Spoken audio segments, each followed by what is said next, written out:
Well everyone, the 1x5 foot end scale switching layout is getting close to completion. I've gotten 4 more structures built and installed on the layout. Well, not installed, they're just sitting there. And I'm going to take all of these off so I can get the track weathering and ballasting and all that kind of stuff done without them in the way. And then I'll put them back in place more permanently. But you can kind of get an idea of what everything is going to look like here. I am still going to add one more structure here to the front of the layout and then get the ballasting done, track weathering done, what little scenery there is completed here in the next video in this series. But overall, things are coming along. So anyway, let's look at the 4 new structures, including this one here in the corner that has an operating door, which adds just a little bit more fun to the operating sessions. So these are the kits I decided to use for the remaining structures on the N-scale switching layout. I used the DPM Grips Luggage Manufacturing Company kit, the DPM Goodnight Mattress Company kit, the Walthers Modern Transload Terminal kit, and the Walthers 2-stall 130-foot brick diesel house kit. I started off with the diesel house kit for the first structure, and I of course didn't build it as a diesel house as it was intended, but rather I use it as a background flat for the rear of the layout, and I picked this kit just because it had a long structure, and so I could make a pretty long background flat out of it. These are the wall panels you get with the kit, and I pretty much use all of them for this build. I wanted to join the 2 long sides together, but first I had to figure out how much to trim off the ends so that they would actually butt together and make a nice joint, since they were designed to be a corner, and so I wanted the pattern of the brick to match across both wall sections. So once I figured out how much to trim off one of the panels, I did that and sanded the cut edge flat and smooth, and then test fit the pieces. And then moved on to the very short ends of the structure, as it was only going to extend out about 1 inch from the back of the layout. I used the end piece that had the doors with it and basically just trimmed off the end on each side of that panel.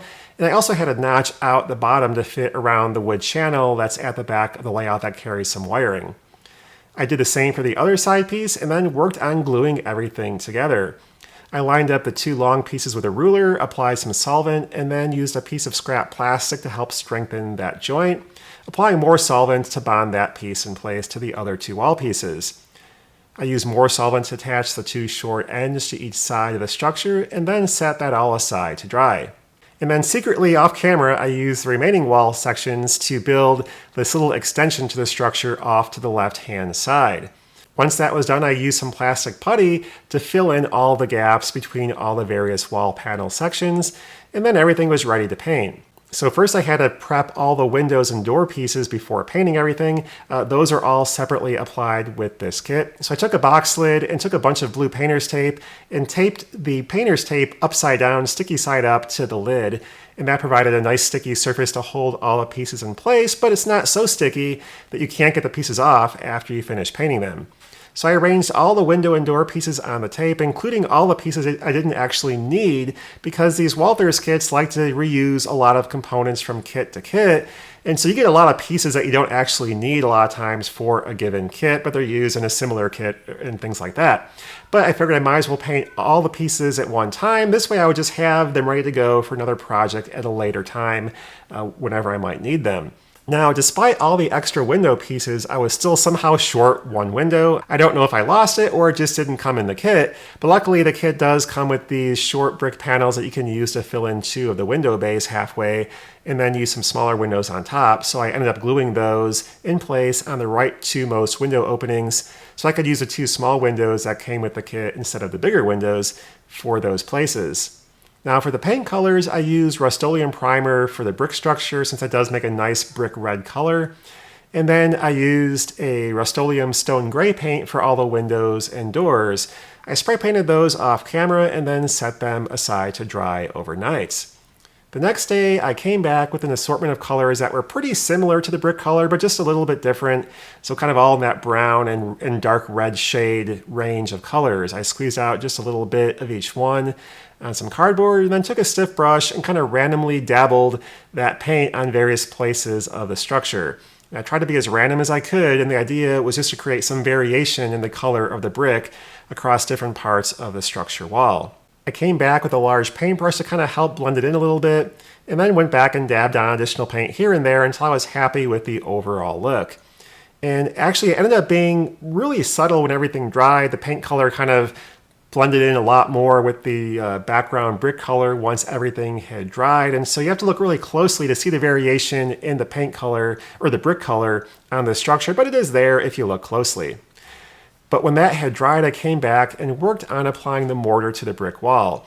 And so to do that, I diluted some paint and water and then added a touch of plaster to help thicken it back up again. So basically what I wanted to do was really dilute the pigment, but then still have a similar thickness to the original paint.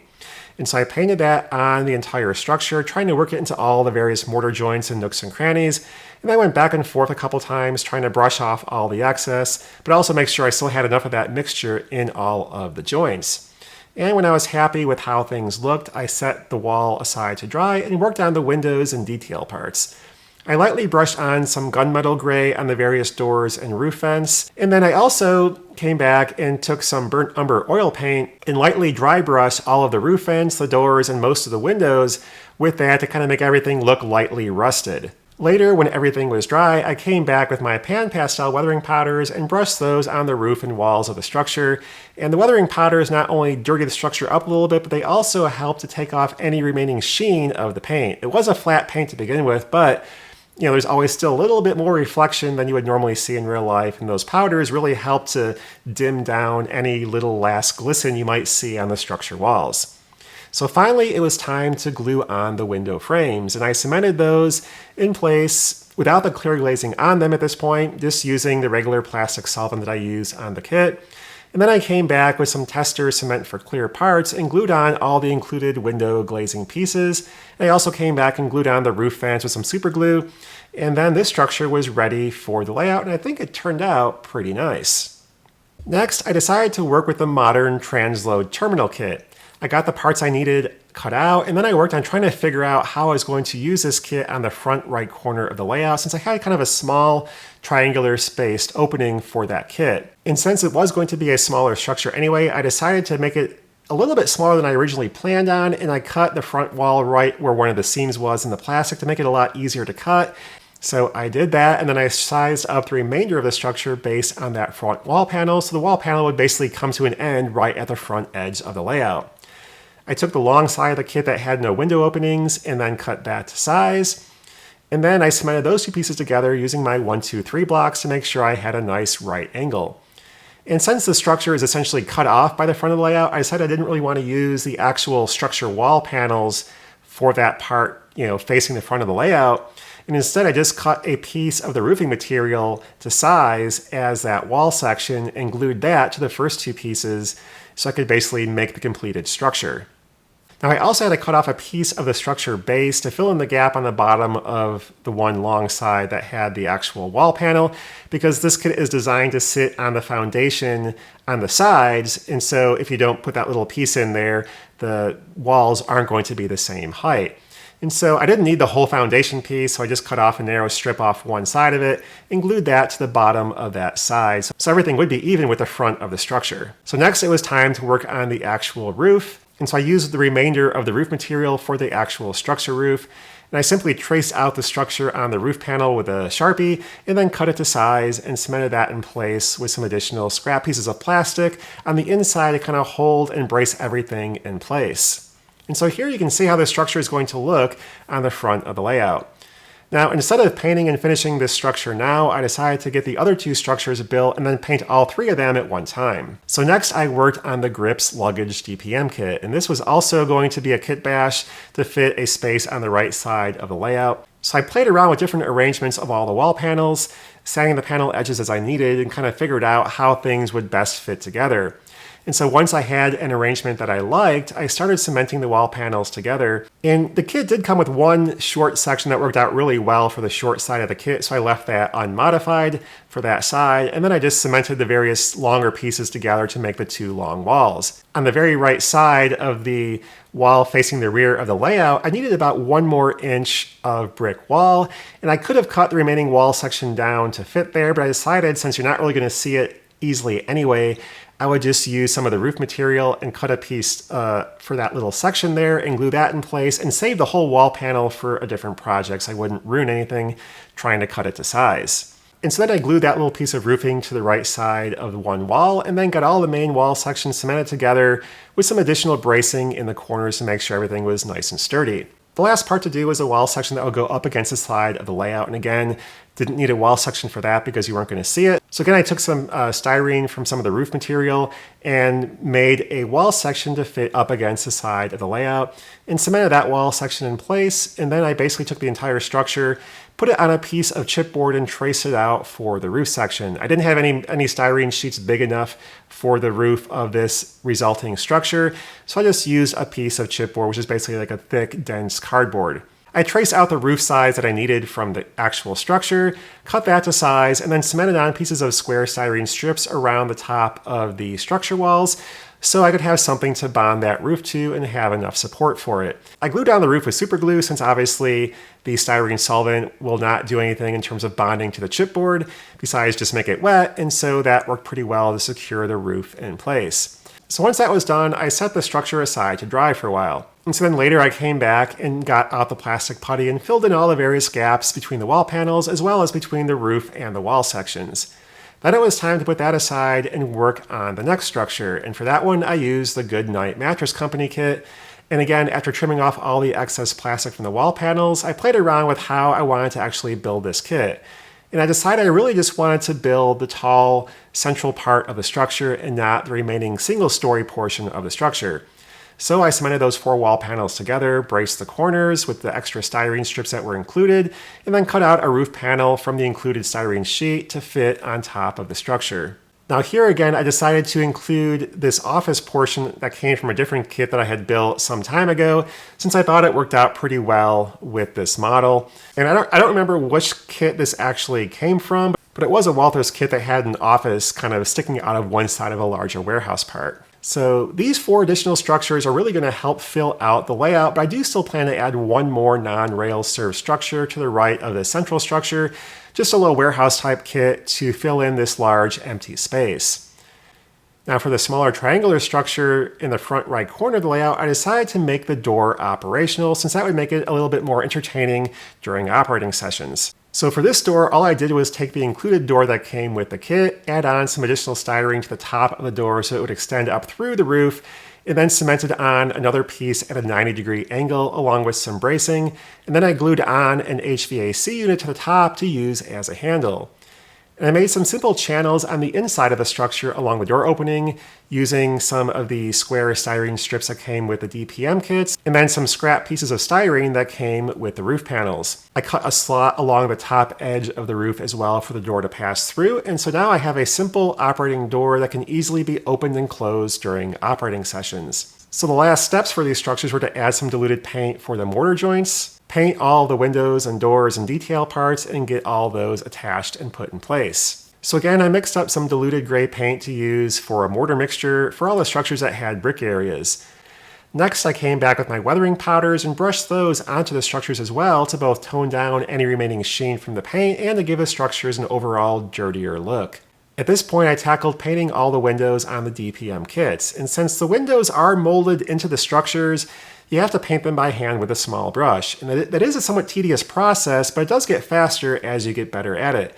And the easiest way I found to do this is to paint the window frames the same color that you use for the mortar on the bricks. This way, if you get any paint onto the bricks themselves, you can just rub that paint off with your finger, and you won't get the paint obviously off that gets in between the mortar joints, but if it's the same color as the mortar joints, you can't even tell that it's there, and it blends right in and looks fine. So overall, I think the windows came out really well. And again, if you follow that technique of keeping the window color the same as the mortar joint color, everything does go really smoothly. I also glued on some additional roof details, such as the vents and HVAC units that came with the Walthers kits, plus a few extra ones that I had previously 3D printed or had left over from other projects. And so the last step was then to glue on the window glazing.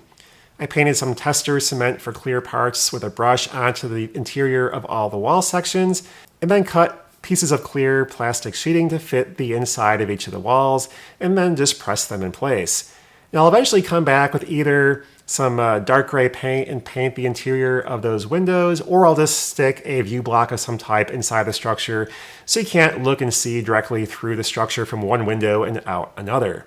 And so before taking some final video of these structures on the layout, I decided I might as well go ahead and weather the roads at this time too. So I mixed up some brown, gray, and black weathering powders and brushed those on all the road areas and all the concrete pad areas, and then brushed some additional black powder along the center lines of the road areas and all the areas I thought would be normally more heavily traveled.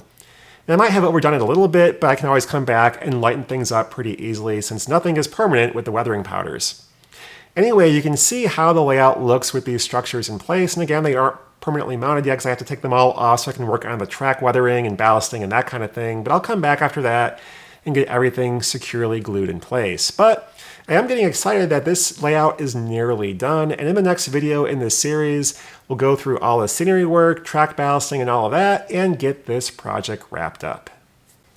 So yeah, things are getting close to completion here on the layout, so getting pretty excited to have this project wrapped up. The structure building just takes a long time to do.